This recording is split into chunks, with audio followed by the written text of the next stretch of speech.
नारायण नमस्कृत्यं नरं चैव नरोत्तमं देवी सरस्वती व्यासं ततो जयमुदीरयेत् नष्टप्रायेषु अभद्रेषु नित्यं भागवतसेव्या भगवती उत्तमा श्लोके भक्ति भवति नैष्टिकी कृष्णाय वासुदेवाय देवकी नंदनाय च नन्दगोपकुमाराय गोविन्दाय नमो नमः। मूकं करोति वाचालं पंगु लंघते गिरिं यत्कृपातमहं वन्दे परमानन्दं माधवं श्रीचैतन्येश्वरं श्रीगुरुदीनतारिणं। श्रीमद्भागवत महापुराण छठा स्कंद अध्याय 5।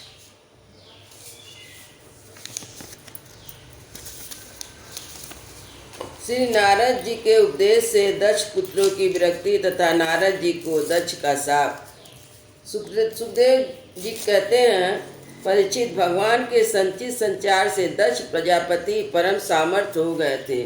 उन्होंने 5 जन की पुत्री आसकिन से हर्यस नाम के 10,000 पुत्र उत्पन्न किए। राजा दक्ष के सभी पुत्र एक आचरण एक स्वभाव के थे। जब उनके पिता दक्ष ने उन्हें संतान उत्पन्न करने की आज्ञा दी तो वे तपस्या करने के विचार से पश्चिम दिशा की ओर गए। पश्चिम दिशा में सिंधु नदी और समुद्र के संगम पर नारायण सर नाम का एक महान तीर्थ है। बड़े बड़े मुनि और सिद्ध वहाँ पुरुष निवास करते हैं। नारायण सर में स्नान करते ही हर वसों के अंतकरण शुद्ध हो गए। उनकी बुद्धि भागवत धर्म में लग गई। फिर भी अपने पिता दक्ष की आज्ञा से बंधे होने के कारण वे उग्र तपस्या ही करते रहे। जब देवर्षि नारद ने देखा कि भागवत धर्म में रुचि होने पर भी ये प्रजावृद्धि के लिए तत्पर हैं, तब उन्होंने उनके पास आकर कहा, अरे हर्यसो, तुम प्रजापति हो तो क्या हुआ? वास्तव में तुम लोग मूर्ख ही हो। बताओ तो, तुम लोगों ने पृथ्वी का अंत ही नहीं देखा, जब सृष्टि कैसे करोगे? यह बड़े खेद की बात है। देखो, एक ऐसा देश है जिसमें एक ही पुरुष है, एक ऐसा बिल है जिसमें बाहर निकलने का रास्ता ही नहीं है, एक ऐसी स्त्री है जो बहुरूपणी है, एक ऐसा पुरुष है जो व्यभिचारिणी का पति है, एक ऐसी नदी है जो आगे पीछे दोनों ओर बहती है, एक ऐसा विचित्र घर है जो 25 पदार्थों से बना है, एक ऐसा हंस है जिसकी कहानी बड़ी विचित्र है, एक ऐसा चक्र है जो छुरे एवं ब्रज से बना हुआ है, अपने आप घूमता रहता है। अरे मूर्खो, जब तक तुम लोग अपने सर्वक पिता के उचित आदेशों को समझ नहीं लोगे और इन उपयुक्त वस्तुओं को देख नहीं लोगे, तब तक उनकी आज्ञानुसार सृष्टि कैसे कर सकोगे? श्री सुखदेव जी कहते हैं, परीक्षित, हर्यस जन्म से ही बड़े बुद्धिमान थे। वे देवर्षि नारद या पहली या गुण वचन सुनकर अपनी बुद्धि से स्वयं विचार करने लगे। देवर्षि नारद ने कहना तो सच है, एक लिंग शरीर ही है जिसमें साधारण जीव कहते हैं। पृथ्वी है और यही आत्मा का अनादि बंधन है। इसका अंत देखे बिना मोक्ष के अनुपयोगी कर्मों में लगे रहने से क्या लाभ है? सचमुच ईश्वर एक ही है। वह जागृत आदि तीनों अवस्थाओं में और उनके अभिमानी भिन्न भिन्न उनका साक्षी तुरीय है। वही सबका आश्रय है, परंतु उसका आश्रय कोई नहीं है। वही भगवान है। उस प्रकृति आदि से अतीत नित्य मुक्त परमात्मा को देखे बिना भगवान के प्रति असमर्पित कर्मों से जीव को क्या लाभ? जैसे भगवान बिल रूप पाताल में प्रवेश करके वहाँ से नहीं लौट पाता, जैसे मनुष्य बिल रूपी पाताल में प्रवेश करके वहाँ से नहीं लौट पाता, वैसे ही जीव जिसको प्राप्त करके फिर संसार में नहीं लौटता, जो स्वयं अंतर ज्योति स्वरूप है, उस परमात्मा को जाने बिना विनाशवान स्वर्ग आदि फल देने वाले कर्मों करने से क्या फायदा? यह अपनी बुद्धि से बहुरूपणी सत रज आदि गुणों को धारण करने वाली व्यभिचारिणी स्त्री के समान है। इस जीवन में इसका अंत हो जाने बिना विवेक प्राप्त किए बिना शांति अधिकाधिक बढ़ाने वाले कर्म करने का प्रयोजन ही क्या?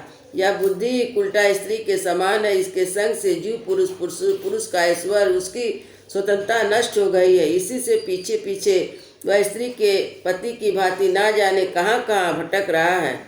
इसकी विभिन्न गतियाँ चालकों को जाने बिना ही विवेक रहित कर्मों में क्या सिद्धि मिलेगी? माया ही दोनों ओर बहने वाली नदी है, सृष्टि भी करती है और प्रलय भी करती है। जो लोग इसके निकलने के लिए तपस्या विद्या आदि तट का सहारा लेने लगते हैं, उन्हें रोकने के लिए क्रोध अहंकार आदि रूप में और भी वेग से बहने लगती है। जो पुरुष के वेग से विवश हो या दिवस एवं अनभिज्ञ या माइक कर्मों से क्या लाभ उठावेगा।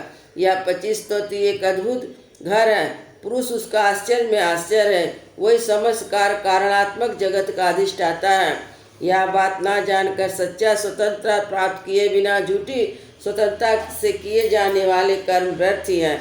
भगवान का स्वरूप बतलाने वाला शास्त्र हंस के समान निरक्षीर विवेकी है। वह बंधन मोक्ष चेतन जड़ को अलग अलग करके दिखा देता है। ऐसे आत्मशास्त्र रूप हंस का आश्रय छोड़कर उसे बिना जाने बहिर्मुख बनाने वाले कर्मों से लाभ ही क्या है।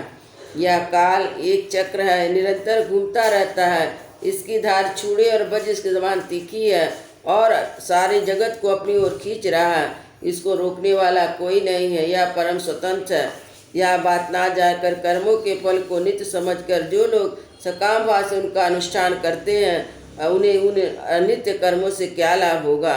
शास्त्र ही पिता है, क्योंकि दूसरा जन्म शास्त्र के द्वारा ही होता है। उसका आदेश कर्मों में लगना नहीं, उससे निवृत्ति होना है। इसमें जो नहीं जानता वह गुण शब्द आदि विषयों पर विश्वास कर लेता है।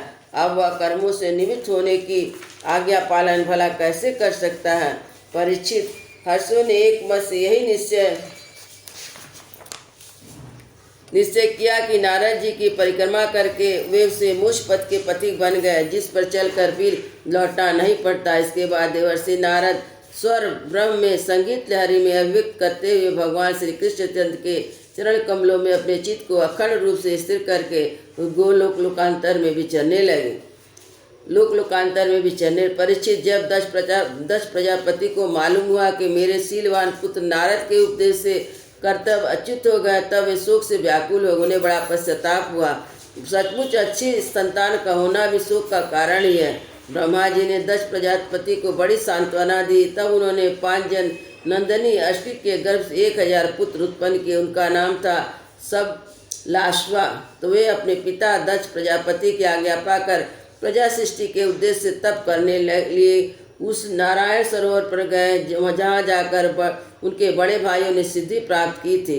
सबलावसों ने वहाँ जाकर उस सरोवर में स्नान किया। स्नान मात्र से उनके अंतकरण के सारे मल धुल गए। अब वे परब्रह्म स्वरूप प्रणव का जप करते हुए महान तपस्या में लग गए। कुछ महीनों तक केवल जल और कुछ महीने को हवा पीकर उन्होंने हम नमस्कार पूर्वक ओम स्वरूप भगवान नारायण का ध्यान करते हैं, जो विशुद्ध चित्त में निवास करते हैं, सबके अंतर्यामी है, सर्वव्यापक है, परमहंस स्वरूप है। इन मंत्र का अभ्यास करते हुए मंत्राधिपति भगवान की आराधना की। परीक्षित, इस प्रकार दक्ष के पुत्र सबलास प्रजा सृष्टि के लिए तपस्या में संलग्न होते। उनके पास भी देवर्षि नारद है। उन्होंने पहले के समान ही कुट वचन कहे। उन्हें कहा, दक्ष प्रजापति के पुत्रों, मैं तुम लोग को जो आज उपदेश देता हूँ उसे सुनो। तुम लोग तो अपने भाइयों से बड़ा प्रेम करते हो, इसलिए उनके मार्ग का अनुसंधान करो। जो धर्मक भाई अपने बड़े भाई के श्रेष्ठ मार्ग का अनुसरण करता वही सच्चा भाई है। वह पुण्यवान पुरुष परलोक में मरुदगणों के समान आनंद भोगता है। परीक्षित, सबलासों का इस प्रकार उपदेश देकर नारद वहाँ से चले गए। उन लोगों ने भी अपने भाइयों के मार्ग का अनुगमन किया, क्योंकि नारद जी का दर्शन कभी व्यर्थ नहीं जाता। वे उस पथ के पथिक बने जो अंतर्मुखी वृत्ति से प्राप्त होने वाले अत्यंत सुंदर और भगवत प्राप्ति के अनुकूल है। वे बीती हुई रात्रि के समान ना तो उस मार्ग में अब तक लौटे, ना आगे लौटेंगे ही। दक्ष प्रजापति ने देखा कि आजकल बहुत से अपशगुन हो रहे हैं। उनके चित्त में पुत्रों के अनिष्ट की आशंका हो आई। इतने में मालूम हुआ कि पहले की भांति अब की बार भी नारद जी ने मेरे पुत्रों को चौपट कर दिया। उन्हें अपने पुत्र की कर्तव्यच्युति से बड़ा शोक हुआ और वे नारद जी के ऊपर बड़े क्रोधित हुए। उनके मिलने पर क्रोध के मारे दक्ष प्रजापति की ओर भड़कने लगा। रो आवेश में भरकर नारद जी से बोले। दक्ष प्रजापति ने कहा, ओ दुष्ट, तुमने झूठ मूठ साधुओं का बाना पहन रखा है। हमारे भोले वाले बालकों को भिक्षु का मार्ग दिखाकर तुमने हमारा बड़ा उपकार किया है।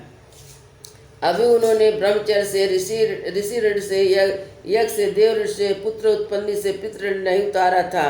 उन्हें अभी कर फल की नश्वरता के संबंध में कुछ भी विचार नहीं था, परंतु पापात्मन तुमने उनके दोनों लोगों का सुख चौपट कर दिया। सचमुच तुम्हारे हृदय में दया नाम ही नहीं है। इस प्रकार बच्चों की बुद्धि बिगाड़ते फिरते हो। तुमने भगवान के पार्षदों में रहकर उनकी कीर्ति में कलंक लगाया है। सचमुच तुम बड़े निर्लज्ज हो। मैं जानता हूँ भगवान के पार्षद सदा सर्वदा दुखी प्राणियों पर दया करने के लिए व्यग्र रहते हैं, परंतु तुम प्रेम भाव का विनाश करने वाले हो। तुम उन लोगों को भी बैर करते हो जो किसी से बैर नहीं करते। यदि तुम ऐसा समझते कि बैराग से स्नेह पास विषय शक्ति का बंधन कट सकता है तो तुम्हारा विचार ठीक नहीं है, क्योंकि तुम्हारे जैसे झूठ मूठ बैराग का स्वांग भरने वाले किसी को बैराग नहीं हो सकता। नारद मनुष्य विषयों का अनुभव किए बिना उसकी कटुता नहीं जान सकता, इसलिए उनकी दुख रूप का अनुभव होने पर स्वयं जैसा बैराग होता है वैसा दूसरों के बहकाने में नहीं होता। हम लोग सदगृहस्थ हैं, अपनी धर्म मर्यादा का पालन करते हैं। एक बार पहले भी तुमने हमारा असत्कार किया था, तब हमने उसे सह लिया। तुम तो हमारी वंश परंपरा का उच्छेदन करने पर उतारू हो रहे हो। तुमने हमारे साथ वही दुष्टता का व्यवहार किया, इसलिए मुड़ जाओ। लोकांतरों में भटकते रहो, कहीं भी तुम्हारे लिए ठहरने को ठौर नहीं है। सुखदेव जी कहते हैं, परिचित संत शिरोमणि देवर्षि नारद जी ने कहा, बहुत अच्छा कहकर दक्ष का साफ स्वीकार कर लिया। संसार में बस साधुता इसी का नाम है कि बदला लेने की शक्ति होने पर भी दूसरों का किया हुआ अपकार सह लिया जाए। वृंदावन बिहारी लाल की जय। जय श्री राम।